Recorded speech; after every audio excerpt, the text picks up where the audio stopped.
But so okay, so you did kind of you weren't federally indicted, but you had to deal with the gun charges on a state level. Oh, okay, that makes sense. But yeah, when we were doing that interview, it was kind of like a, there was definitely a vibe that you felt very, very lucky that you didn't have to deal with the same shit that everybody else dealt with, given that you were around for a lot of it. And I was, and I still end up going to prison after that. That was 2020. We did that interview. I went to prison 2021. Okay. I didn't come home until last year. Wow. Okay, I didn't realize that. So you went to prison just for the guns. That's it. Okay. And was it anything out of the ordinary, or was this just like a regular, you had a couple guns at your house, or was it like a thing where like people were really stashing mad guns at your crib? Nah, it was just some regular shit. Regular shit I had. Okay.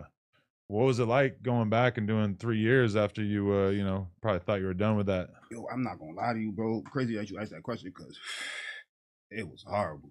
Yeah. So can you scoot for a little bit? I did the whole Treyway backlash shit we dealing with, all the bros locked up. It's like, damn, now I'm in jail too. Right. And I'm in prison. Now I'm dealing with this shit. And I'm so stressed out. Before, I didn't give a fuck. I fight anytime, I do whatever before. And I was like, I'm depressed as because who wants to be in this? Now I'm a grown man. So now it's clicking to me like, yo, bro, life is real now. You can't be up in here wasting your life in no jail, bro. Right. And I mean, the ironic part is that 6ix9ine got out before you went in. Right before I went in. Okay, right, yeah. Right when we was doing the interview around that time in 2020. Yeah. He was coming home. Oh, that's crazy. So I don't know. I mean, like when you were locked up, what was the vibe like with everybody in there? Because obviously being part of such a high profile case, I'm sure people in prison were very curious about it. Super famous in jail. Everybody know me. Everybody, yo, Billy Otto. Everybody want to talk about this shit and ask questions about this nigga. And this right here is actually the last time I'm ever gonna speak about him. I know I said that last time in 2020, but now it's a lot going on and mad shit. And like, he's literally, it's starting to feel more and more just commonplace, and it's way less surprising. And when we find out about people telling now, it's like a lot of times people are like, "Yeah, he'll be all right. His career is going to be fine." Whereas with 6ix9ine, it was kind of like, "No, his career is done."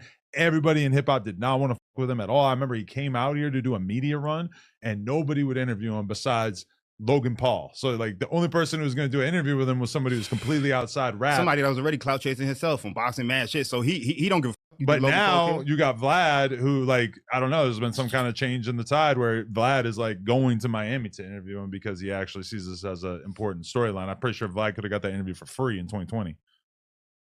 He didn't want to. No, yeah, he was opposed to it. We all were, but I don't. In retrospect, I don't really know why, because if somebody tells, who cares? It's still a good interview, right? So why you think he said, you know what? Let me just get this dude on here and do this interview, because what relevant stories has been going on with him to the point where he'd be like, hey, let's do an interview. And I'm gonna tell everybody why I'm here to do an interview. You feel me? Well, I think Vlad sees hip hop as just his sandbox, and he wants to have every important person in hip hop